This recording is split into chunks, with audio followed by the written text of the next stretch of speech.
Tahan ng Poong Nazareno.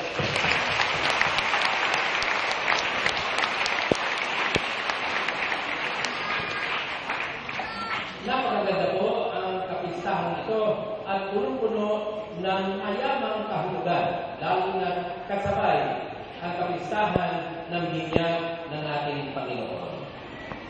Ayon po sa kasaysayan ng ating Poong Nazareno, ito pala ang primary at original na imahe na inilang sa ay galing pa sa Mexico, doon sa Central America.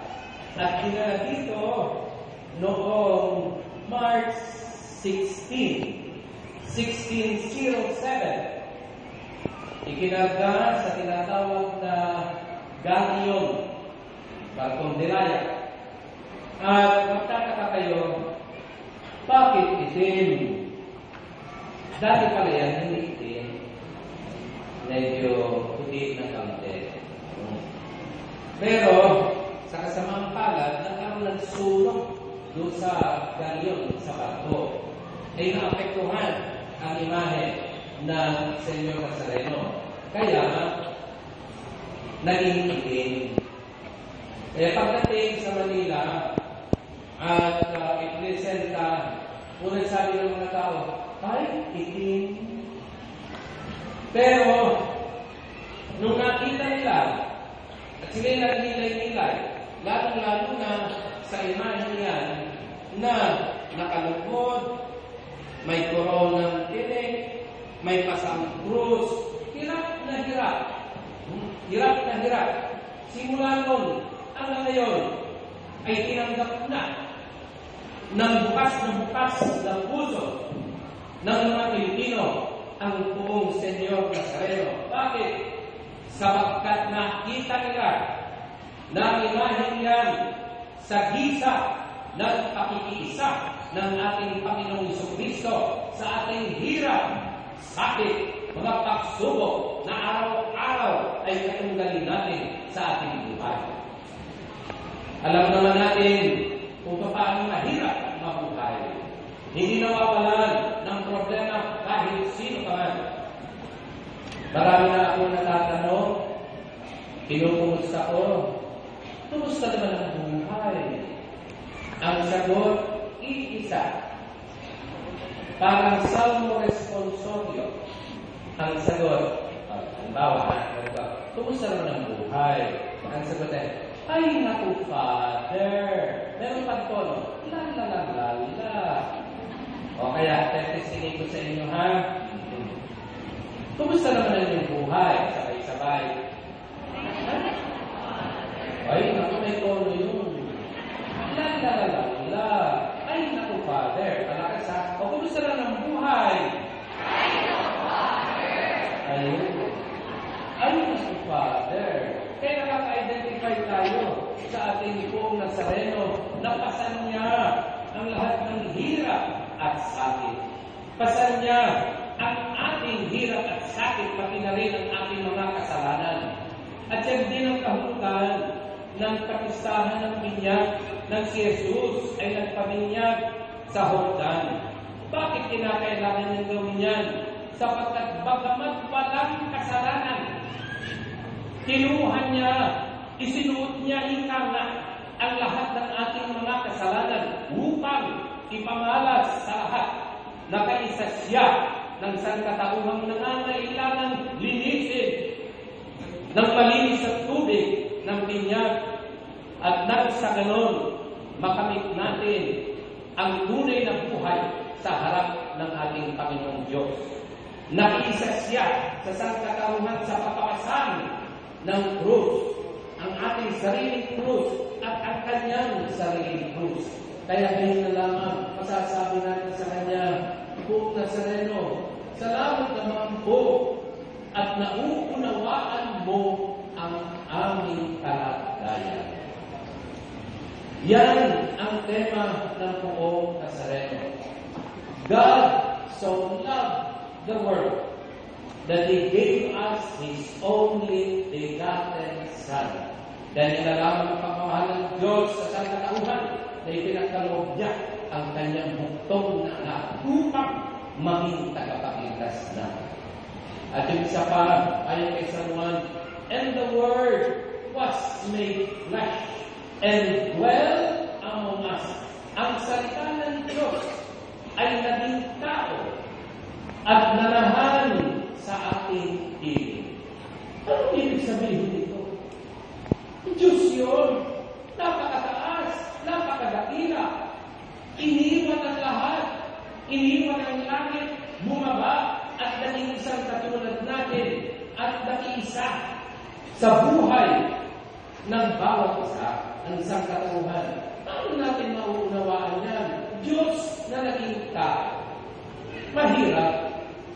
Subalit, marami sa pamamagitan ng isang halimbawa.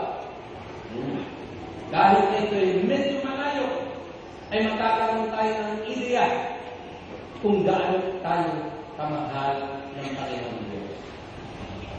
Kamakailan lamang po, nagtungo yung nakalingkod sa Hong Kong. Hindi mo pa pamasyal sa Disneyland o Ocean Park, kundi upang tumulong sa apostolate and ministry para sa mga OFWs na ibinigay ng bispo ng Hong Kong sa pamamalaga ng SBD, Society of the Divine Word. Napakaraming kwento ng mga OFWs. Ang kanilang hirap, ang kanilang sakit, ang kanilang sakripisyo. Subalit na isa akong namit na ang kwento niya ay ganito. Ilagay natin ang ating sarili sa Hong Kong kahit maraming hindi pa nakakarating doon. Hong Kong Business District ang tawag doon. Chimsa Choy. Isang Pilipina, domestic helper. May kasama, best friend niya, domestic helper din. Ang panahon, umuulan. Mabuti may dala silang kayo, pinisa. Nahihintay silang tumawid ng kalsada. Bakit? Red light. Pag nasa ibang bansa ka, ang Pilipino sumusunod sa batas. Hindi ka tulad dito sa atin. Naka-red light, ay wala akong pakiram. Kaya rin, hindi, nasakit ako eh. Ganyan ang Pinoy, ipahin mo. Matikas ang ulo. Matikas ang ulo. Hindi sumusunod. Di ba na? Ganyan yung DA. Dali-dali sa mga jaywalking. Di ba? Naglakay na sila. Bawal tumawid. Nakakamatay. Yan, meron na. Bawal tumawid. Nakakamatay. Ang Pinoy, ipahin mo. Matikas ang ulo. Tawid pa rin ang tawid. Tawid pa rin ang tawid. Pinalitaan ng style. Bawal tumawid. May namatay na. Akala ka niya, susunod yung Pinoy. Hindi po. Tawid pa rin ang tawid. Tawid ang tawid. Kagalit na ng NDA. Taglagayan ng pakatlo. Bawal tumawid. Papatayin na. Meron sa ibang bansa. Sumusunod ang Pinoy sa batas. Red light. Naghihintay. Umuulan. Yung Pinay, na domestic helper, napansin niya, meron siyang katabi na nababasa ng alam. Eh, sino yun? Stranger. Puti. Englishman. Ang tangka. Ang Pinoy, maawain. Kaya sinabi niya, Sir, you are getting wet. Would you like to join me in my umbrella? Ang sabi naman ng Englishman, that's very nice. Where are you? Mas mababa ang akin. Bagong taon, kaugalian ko na tumalon. Kaya mas matangkad ko ngayon kaysa last year. Where are you?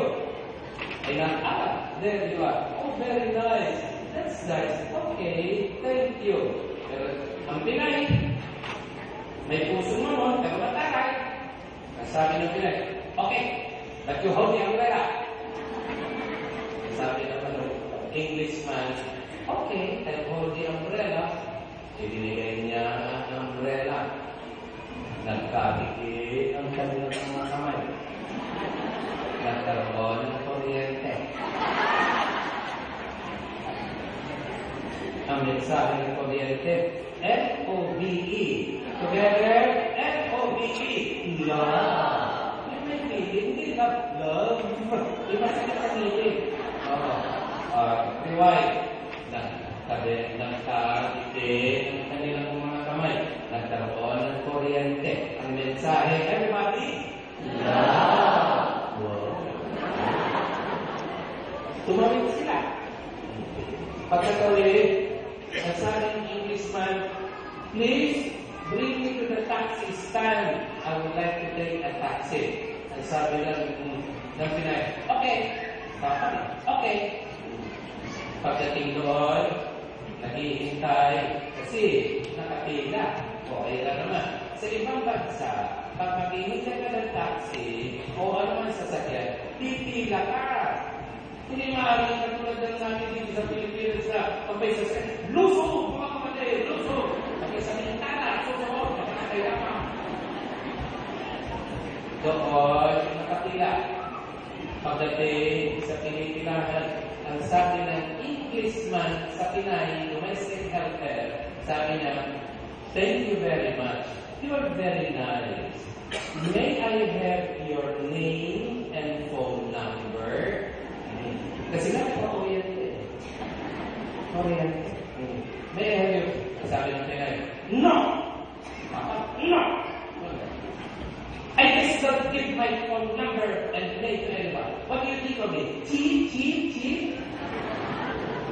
Well, may tanong. Ngayon, pero, binilungan niya yung best friend niya. Ang sabi niya sa best friend niya, ikaw na magbigay. Binigay yung best friend. Sa madaling sabi, bilisan mo.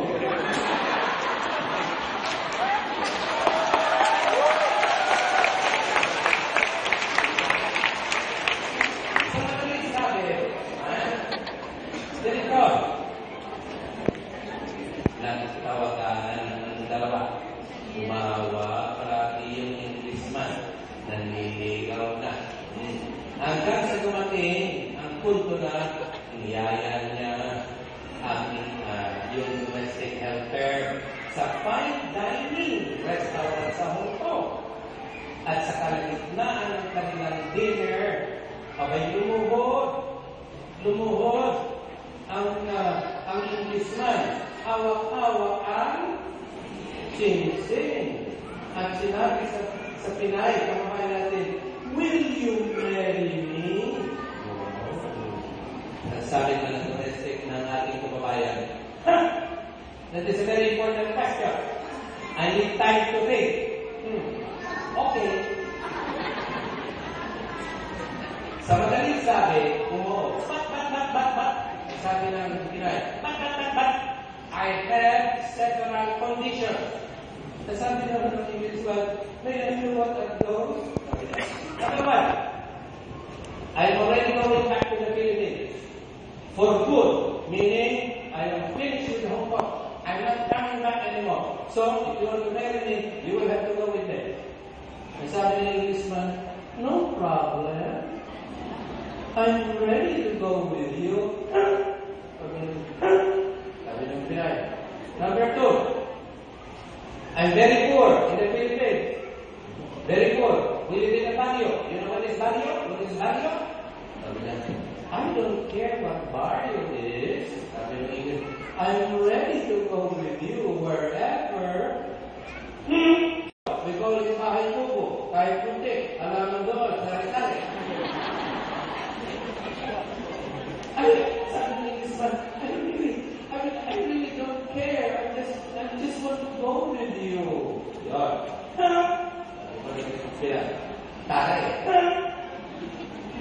In our house, we have no electricity, we have no lights. Sabi ng Englishman, no problem. That just means we have to bring more candles.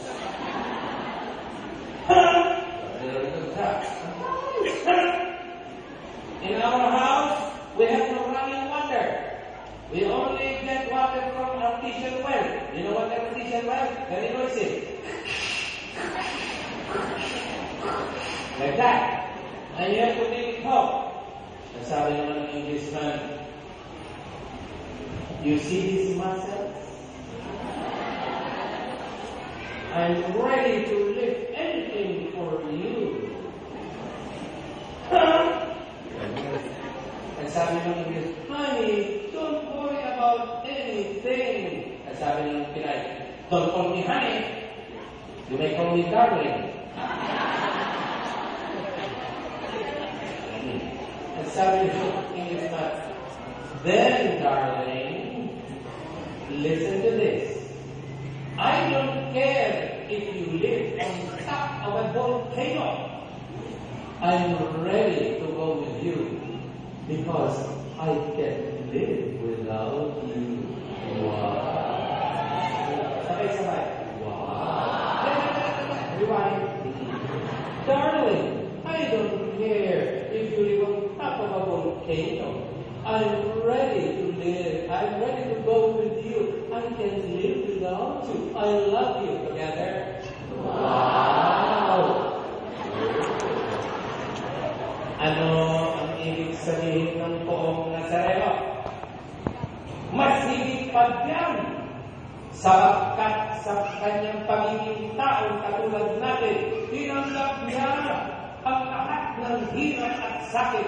Kaya wala makapagsasabi sa kanya, bakit ganito ang buhay ko? Walang nakakaunawa sa akin, walang nagmamahal sa akin, lahat na lang ng hirap at sakit ay nasa akin. Tingnan mo, bago ka magdanyan, bago mo pagalitan ng Diyos, tingnan mo muna.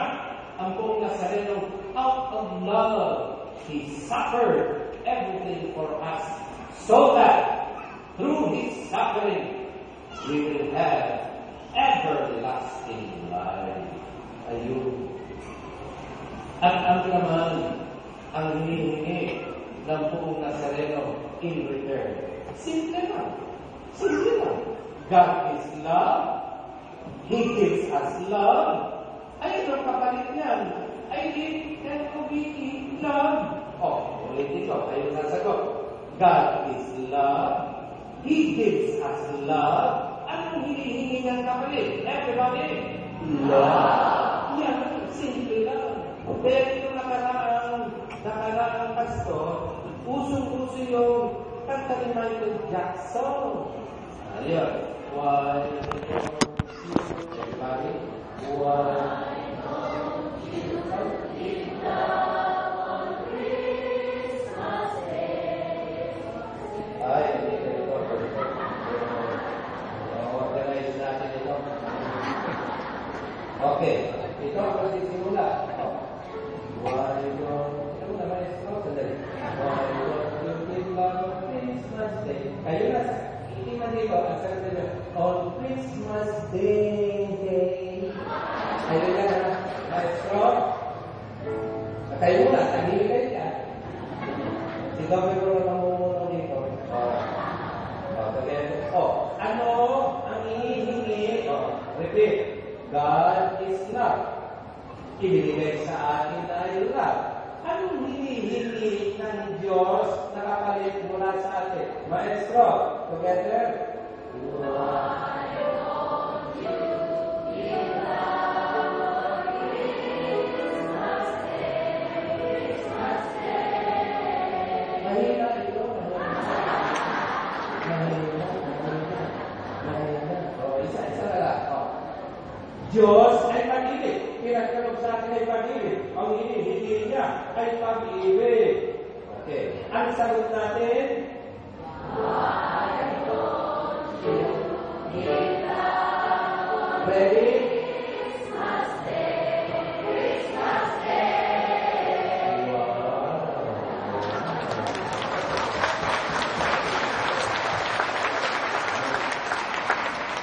At ang love na yan must be in action. Hindi lamang iisipin, mamahalin ko, sasabihin, mamahalin ko ang Diyos. It should be in action. Hindi mo na po na ng ligaw tingin. Wala nangyayari sa ligaw tingin. Titingnan mo lang, loves ko siya, loves ko siya, loves ko siya. Hindi mo naman nakakita, hindi mo naman kinakausap. Walang mangyayari. Kaya ano kailangan? Sa love, actionan mo, baby. Okay. Kailangan love in action. Ano gagawin natin? Sakay sa action natin. Ano gagawin natin? Together? Action natin. Ayun. Gagawin siya. Action na mo, bebe. What? Baby. Kinakailangan ipamalas yan. Hindi lamang sa isip, hindi lamang sa salita, kundi sa gawa. Last example. Ito, sarili kong nasaksihan. Nakasakay ako sa aming sasakyan. Red light. Jeepney, tumabi. Siyempre, mayroong mga tumatakong mga bata. May isang bata, lumapit doon sa jeepney, sa may pintuan. Ang dami niya, Pasko na naman, kaya tuloy ang araw. Pasko na naman, Pasko na kapasko po. Wala pumapansin. Kaya kumatanong, Pasko na naman, kaya tuloy ang araw. Pasko na naman. Wala rin.